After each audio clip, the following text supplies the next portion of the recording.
예수님은 이번 주 목요일 오후 3시경, 2000년 전이죠. 이번 주 목요일 오후 3시경, 금요일 오후 3시경 십자가상에서 운명하셨습니다.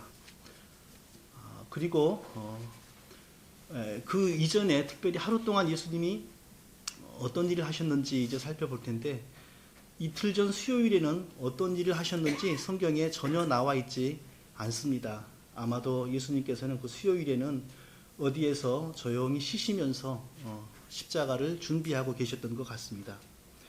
목요일 낮에도 어디에서 어떤 일을 하셨는지 알 수가 없습니다. 목요일 밤 6시경 유월절 만찬을 잡수시는 것으로부터 성경에 나타납니다.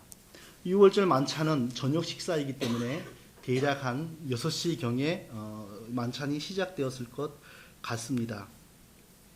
유월절 만찬은 양을 잡아먹는 식사입니다. 그 양이 어떤 양이냐 하면 아주 오래전에 애굽에서 이스라엘 백성들을 위해 대신 죽고 피 흘린 그 양입니다. 그 양을 기념하는 것입니다. 그러므로 사실 그 양은 장차 영적 이스라엘 자녀들의 죄 사함을 위해서 피 흘리고 십자가상에서 피 흘리고 죽으시는 예수님을 상징하는 양이었습니다. 그러니까 좀 표현이 이상한데, 유월절 만찬은 예수님에게 있어서 예수님이 예수님 자신을 잡수시는 시간이었던 것입니다. 이제 십자가상에서 그 양처럼 피 흘리고 죽게 될 자신을 생각하면서, 그 양처럼 칼이 몸이 찢길 것을 생각하면서 인간이신 예수님은 자신을 상징하는 고기를 잡수셨던 것입니다. 그 사실을 제자들은 아무도 몰랐지만 예수님은 그 사실을 아시면서 아마 속으로 어쩌면 눈물을 흘리시면서 그 식사 시간을 가지고 있었을 것입니다. 그리고 이 식사 시간에 성찬식을 제정하셨습니다.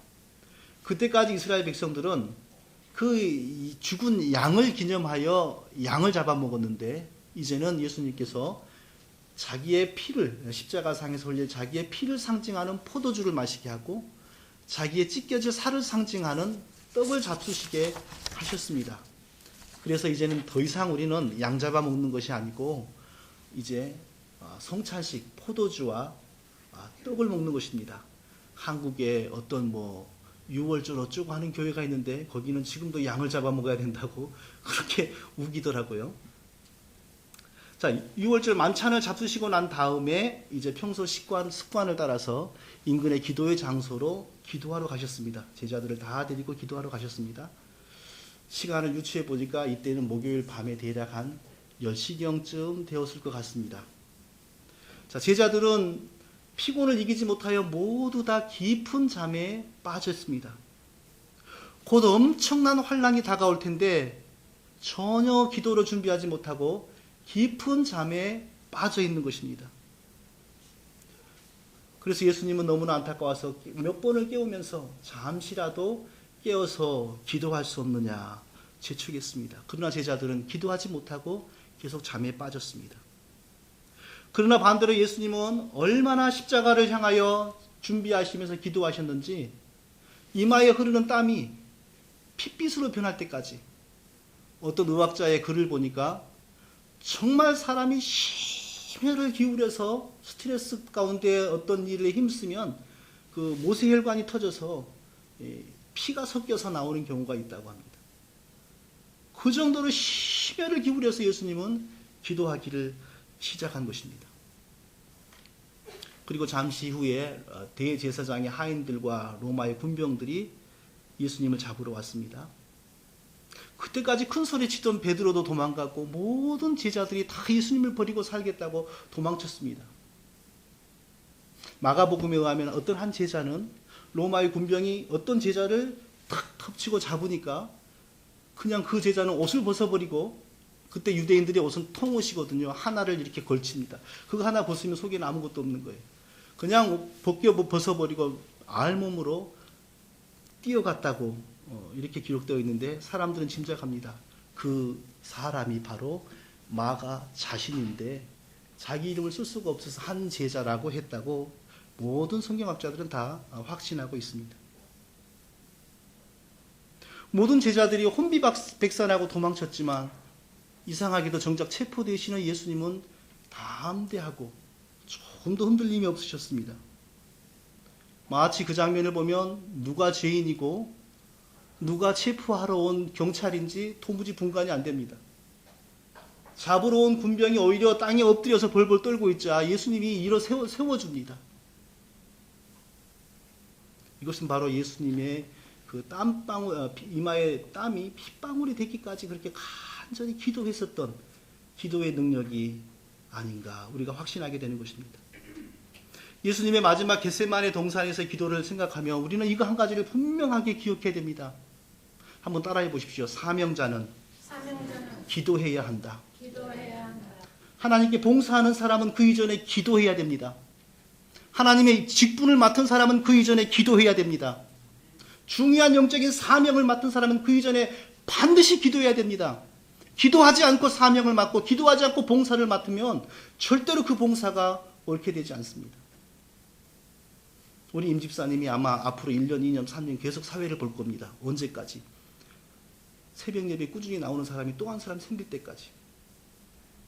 아무나 이런 예배 사회를 맡으면 어떤 문화가 형성이 되냐? 그런 거 다 돌아가면서 하는 거잖아. 돌아가면서 하지 왜 저 사람만 시키는 거야? 본인이 원하건 원하지 않건 저를 따라 끌려다니면서 새벽에 기도합니다. 그러니까 제가 그런 사명을 맡기는 겁니다. 사명자는 기도해야 됩니다. 기도하지 않고 사명 받으면 탈납니다. 자기 넘어집니다. 자기만 넘어지면 다게요. 옆 사람까지 같이 끌고 넘어집니다. 옆 사람이까지 같이 마귀에게 휩쓸리도록 마귀의 종됩니다. 예수님이 겟세마네 동산에서 그렇게 기도하지 않았다면 절대 십자가 짓지 못합니다. 베드로보다 먼저 도망갔을런지도 모릅니다. 누가 예수냐 할 때 예수님이 아마 이렇게 말했을런지도 몰라요. 저기 저 베드로를 가리키면서 제가 예수예요. 그리고 예수님 더 먼저 도망갔을런지도 몰라요. 십자가를 질 수 있었던 것은 기도했기 때문입니다. 기도하는 사람만이 쓰임받습니다. 기도하지 않고 봉사할 수 있습니다. 기도하지 않고 헌신할 수 있습니다. 그러나 그것은 절대로 온전한 봉사가 아니요. 절대로 온전한 헌신이 아니요. 길게 가지도 못할 것이요. 길게 해봐야 부작용이 날 봉사인 것입니다. 예수님이 이마에 땀이 핏방울이 될 때까지 기도하는 것을 통하여 우리는 기도 없이는 결코 하나님을 온전히 바로 섬길 수 없다는 사실을 기억하고 또 기억해야 되는 것입니다.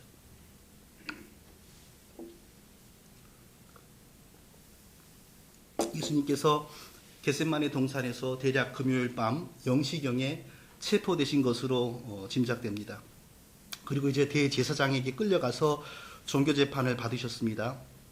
우리는 대제사장 한 사람이 예수님을 괴롭힌 것으로 짐작하는데 성경을 자세하게 읽어보면 두 사람의 제사장이 예수님을 괴롭힙니다. 첫 번째로는 전직 제사장, 현직 제사장이 아닙니다.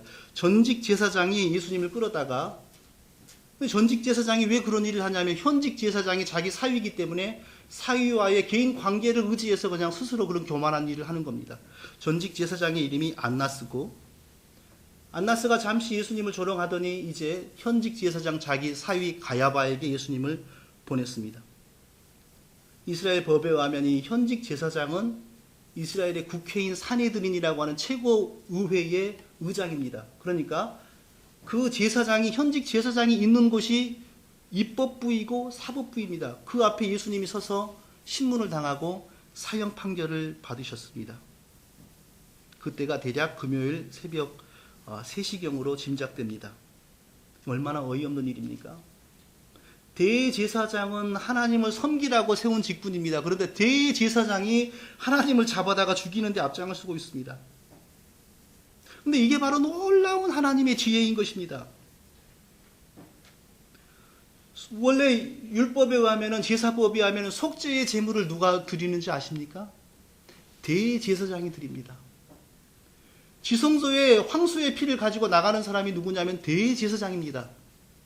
그런데 하나님은 놀라운 하나님의 섭리 가운데 대제사장이 예수님을 잡아서 십자가에 죽이는 일을 주도하게 하는 것입니다.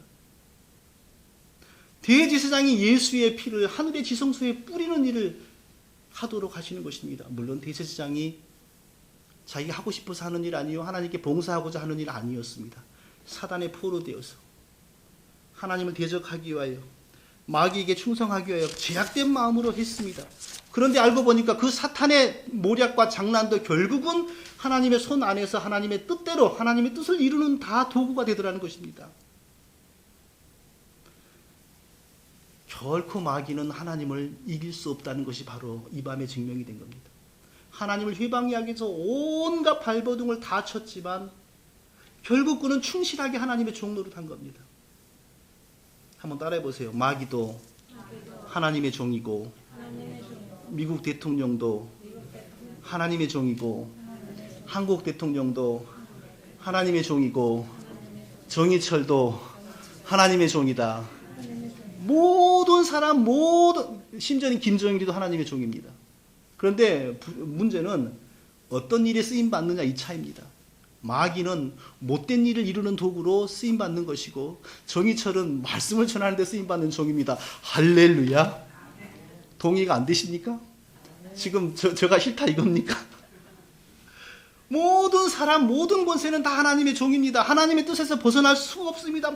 모든 사람들은 아무리 머리를 굴려도 하나님의 지혜를 감당할 수 없습니다. 그래서 잠언에 그랬지 않습니까? 지혜로도 명철로도 모략으로도 여호와를 당치 못하느니라.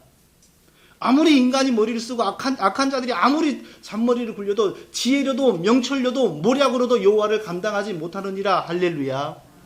우리는 하나님 외에 다른 존재를 신경 쓸 필요가 없어요. 귀신을 쫓아야 한다.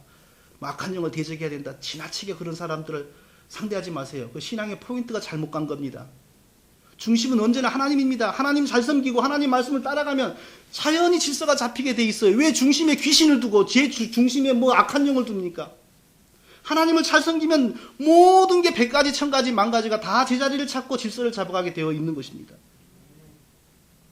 예전에는 이 이스라엘의 사내들인 재판정에서 사형을 판결하고 나서 사형을 집행할 수도 있었습니다. 그러나 이 당시에는 로마의 속국이었기 때문에 모든 사법권을 로마가 가지고 있었습니다. 이 종교재판으로 아무리 사람을 사형시키자고 해봐도 로마가 승인을 주지 않고 로마의 권력자 빌라도, 그 지역 책임자 빌라도가 실질적으로 사형 판결을 내려주지 않으면 못 죽입니다. 그래서 이 새벽 3시에 이제 예수님을 끌고서 어디로 갑니까? 빌라도에게 갑니다. 총독 빌라도의 관정으로 갑니다. 새벽 3시면은 해 뜨려면 아직도 서너 시간이 남은 정말 이 빌라도도 얼마나 깊이 고니 자고 있을 시간입니까? 그런데 새벽 3시에 쫓아가고 문을 두드리고 그럴싸한 말을 하지만 사실은 한 사람 죽여달라는 거 아닙니까? 사실은 한 사람 죽여달라는 거예요. 재판? 이거 다 말장난이죠. 이게 무슨 재판이고 이게 무슨 사법입니까? 이런 거 보고 법정살인이라고 하는 것입니다. 그냥 법과 재판정은 요식적으로 갖추는 거고 죽이기 위하여 다 꾸며지는 일인 것입니다. 더 우스운 일은요.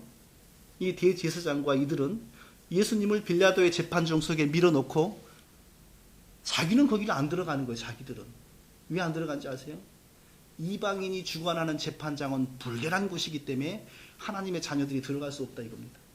그렇게 불결하고 그렇게 더럽고 그렇게 정말 상종 못할 곳이라면 예수님도 거기 안 보내야죠. 왜 그런 데를 이용해서 예수님을 죽이려고 하냐고요. 이게 바로 사탄의 사람들의 인격이요, 사탄의 사람들의 삶의 방식이에요. 위선입니다. 거룩을 얘기하고 성결을 얘기하고 의를 얘기합니다. 그러나 정작 자기들의 목적을 위해서는 무슨 일이건 모든 일이건 다 합니다. 이게 바로 사탄의 사람들의 인격이요, 사탄의 사람들의 삶의 방식입니다. 그러나 하나님의 자녀들은 바른 말을 똑같이 합니다. 그러나 그 바른 일을 위해서 하나님의 의의 방법에서 벗어나지가 않는 것입니다. 안 할 일을 안 합니다. 그게 바로 사탄의 사람과 하나님의 사람의 차이입니다. 목적을 위해서 할 수 있는 일만 하고 하나님께 맡기는 사람은 하나님의 사람이요, 무슨 일이건 다 하는 사람은 마귀의 사람이에요. 예수님은 빌라도로부터 먼저 신문을 받았습니다. 그런데 예수님은 아무 말씀이 없으셨습니다. 아무리 신문해도 아무리 물어도 아무런 말이 없습니다. 오죽 말이 없으니까 빌라도는 이렇게 묻습니다. 너는 억울하지도 않니? 내가 너를 살릴 수도 있고 죽일 수도 있는데 네가 나한테 잘 말하면 내가 살려줄 수 있는데 왜 말을 하지 않니? 예수님 아무 말이 없습니다. 그런 말씀 들어보셨습니까? 양하고 염소가 모든 면에서 다르지만 마지막 죽는 순간에도 확실하게 다르다는 얘기 들어보셨습니까? 양은 주인이 쓰기 위해서 죽이기 위해서 접근하면 반항을 하지 않습니다. 가만히 있습니다. 그리고 칼을 찌르기 전에 먼저 사지를 결박하지 않습니까? 결박할 때도 양은 반항하지 않고 가만히 있습니다. 그리고 정말 기다렸다는 듯이 순수하게 주인의 칼을 받습니다. 그러나 염소의 모습을 상상해 보세요. 염소는 주인이 벌써 접근할 때 뛰고 팔짝거리며 난리를 부립니다. 결박하려고 그러면 온몸을 비틀며 소리를 지릅니다. 칼로 찌르기도 힘듭니다. 제가 염소는 한번 잡아본 적이 있어서 합니다. 예수님은 양이셨습니다. 하나님의 양이셨습니다. 하나님이 짊어지시기를 바라신 그 고난과 그 십자가를 직감하고서 아무런 반항이 없으셨습니다. 끌려가는 어린 양처럼 묵묵히 십자가를 받아들이셨습니다. 성도 여러분, 우리가 하나님이 우리에게 기왕의 고난을 허락하셨다면 이 어린 양처럼 예수님처럼 고난을 받아야 됩니다. 하나님이 이 고난의 때를 지나가게 해주시기 전까지 불평하지 말고 반항하지 말고 퍼덕거리지 말고 묵묵히 고난을 감당하는 것도 우리의 큰 믿음인 것입니다. 고난 중에 펄떡거리며 불평하는 것은 염소의 모습이지 양의 모습이 아닙니다. 하나님이 고난을 주시면 이거 그냥 묵묵히 당하면서 참는 것도 믿음이다 하고 가만히 견뎌야 되는 것입니다.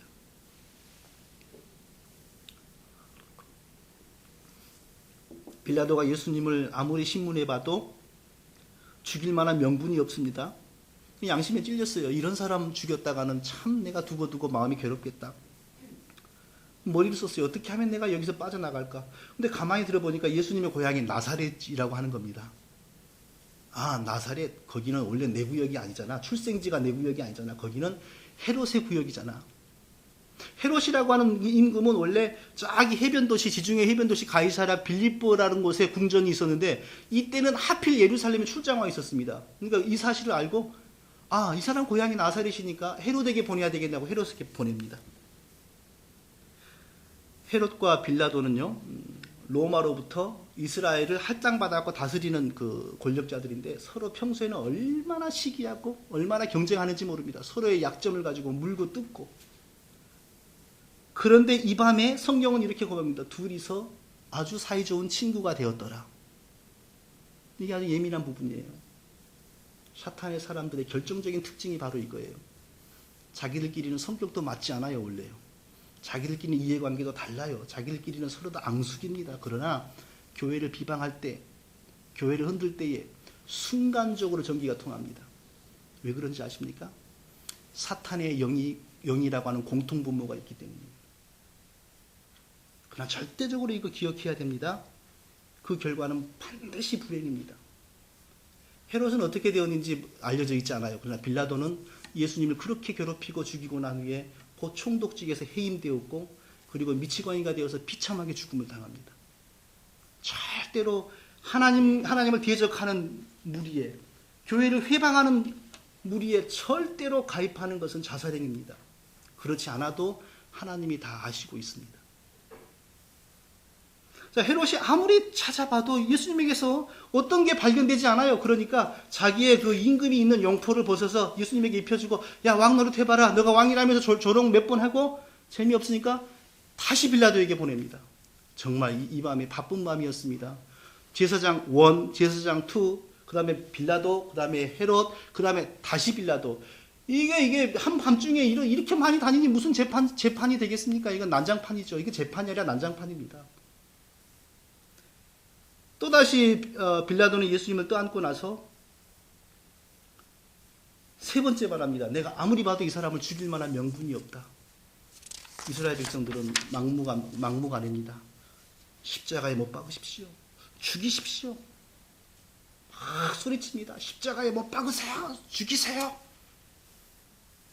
원래 로마 법에 의하면요, 사형수는 때리지 않습니다. 그냥 가만히 둡니다. 그리고 교수형이거나 아니면 신분이 낮으면 십자가형으로 죽일 뿐입니다. 사형수를 때리지 않습니다. 그런 관례나 법을 빌라도가 모르지 않습니다. 그런데 빌라도는 예수님을 사람들 앞에 끌어내서 묶어서 때리기를 시작합니다. 단순한 잭찍이 아닙니다. 그 가죽끈 끝에 철편이라고 하는 삼각형 쇠 갈고리가 달린 겁니다. 그게 사람의 몸에 박혀서 피부를 찢고 혈관을 찢고 근육을 찢습니다. 아니 사형으로 죽을 사람을 왜 그러겠습니까? 빌라도는 계산이 있었던 겁니다. 어떻게 해서든지 그 사람을 죽이는 책임을 떠안지 않고 벗어나기 위해서 사람들 앞에서 처절하게 그렇게 때려주면 사람들이 만족하겠지. 그리고 이 일이 여기서 끝나겠지. 그런 계산을 한 겁니다. 그런데 그렇게 찢겨지고 온몸에 피가 철철 흐르는 모습을 보면서도 이 대제사장과 이 사탄의 무리들은 만족을 하지 않습니다. 더 십자가에 못 박으세요. 죽이세요. 고함을 칩니다. 그런데 마지막 결정적으로 무서운 얘기가 나옵니다. 당신이 저를 살리면 로마의 충신이 아닙니다. 저런 반역자에게 관용을 베푸는 사람은 로마 황실의 원수입니다. 이 얘기를 하는 거예요. 빌라도가 겁이 버럭 났어요. 아, 이거 내가 이 사람 안 죽이면 내가 이 반역자를 감쌌다는 말이 나오겠고 내가 뒤가 어렵겠구나 하고 두려움에 사로잡혀서 바로 그 자리에서 그를 예수님을 죽이는 서류에 서명을 해버립니다. 결국 예수님만 고생을 더하고 죽으신 거예요. 그냥 죽지 못하시고 엄청 매를 맞고 온몸에 피범벅이 되도록 매를 맞으셨어요. 이것도 하나님의 섭리인 것입니다. 우리가 받아야 할 우리의 죄에 대한 형벌을 예수님이 완전히 다 받으신 겁니다. 철저하게 그 몸에다가 우리가 받을 저주를 다 받으신 것입니다. 하나도 남김없이. 하나님은 예수님이 편히 죽기를 바라시지 않으셨어요. 그 아들이 그냥 곱게 죽는 것이 아니라 완전히 저주를 받아서 도저히 정말 상상할 수 없는 잔인한 저주를 받아서 죽기를 바라신 것입니다. 이사야 53장 5절의 예언. 그가 찔림은 우리의 허물을 인함이요 그가 상함은 우리의 죄악을 인함이라. 그가 징계를 받음으로 우리가 평화를 누리고 그가 책찍에 맞음으로 우리가 나음을 입었도다. 이 예수님의 저주를 이루시도록 빌라도의 그 꾀가 작용한 것입니다. 그렇게까지 피 흘리도록 맞으시고 고통을 당하는 걸 보면 우리의 죄가 얼마나 심각한 것이며 우리의 허물이 얼마나 더러운 것인지 우리가 알 수가 있는 것입니다. 성도 여러분, 예수님이 그처럼 저주받으셨기 때문에 우리가 이 예수님과 연합하는 한 우리에겐 더 이상 정죄가 없습니다. 우리에겐 더 이상 율법의 정죄가 없습니다. 우리의 노력이 아닙니다. 우리의 공로가 아닙니다. 오직 하나님께서 그 아들을 죽이시고 우리에게 만들어주신 하나님의 선물입니다. 이것이 너희에게서 난 것이 아니요 하나님의 선물이라.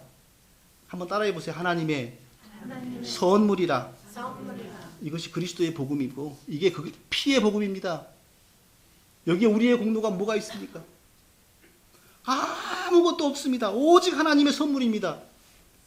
구원을 받는 데 있어서 우리 회개가 작용합니까? 천만에요. 그런 복음은 사탄의 복음이요. 그런 걸 가르치는 사람은 사탄의 전도사입니다. 회개 작용 못해요. 우리가 신앙을 성장하는 데서 우리의 태도는 작용합니다. 회개가 우리의 신앙의 성장에 영향을 미치지만 구원은 아니에요. 구원은 오직 그리스도의 보혈입니다. 그 어떤 것도 구원에 있어서는 요만큼도 작용하지 않습니다. 구원은 오직 그리스도의 보혈과 십자가의 저주입니다. 그리고 우리의 태도나 우리의 열심이나 우리의 기도나 우리의 회개는 우리의 성장에 영향을 미치는 것입니다.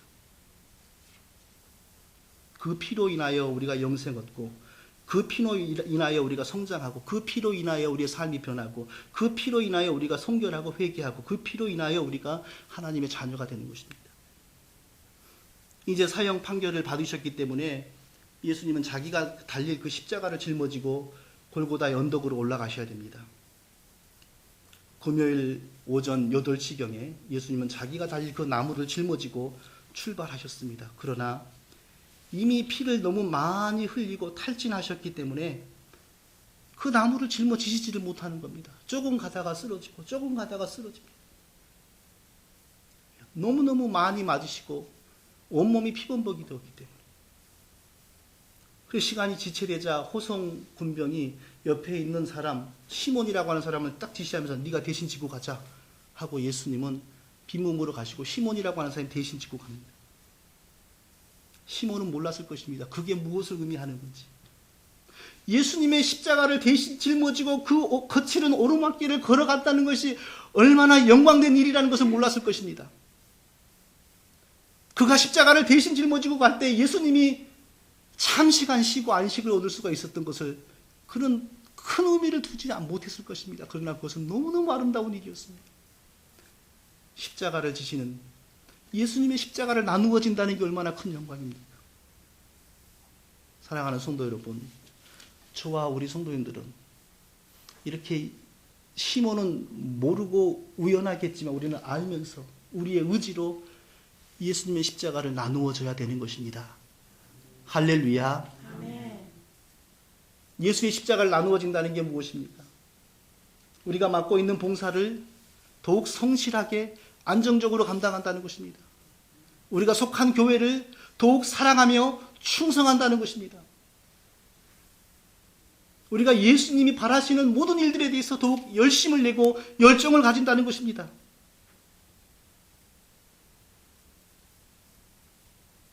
하나님은 우리 모두에게 사명을 주셨습니다.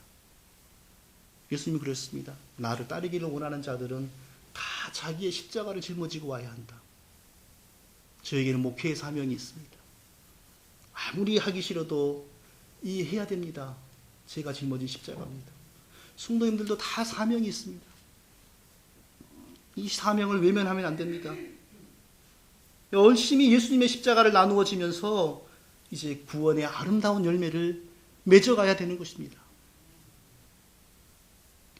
금요일 오전 9시경에 굵은 대못이 예수님의 팔과 다리를 찌르고 나무에 박혔습니다. 예수님이 십자가에 못 박히신 것입니다.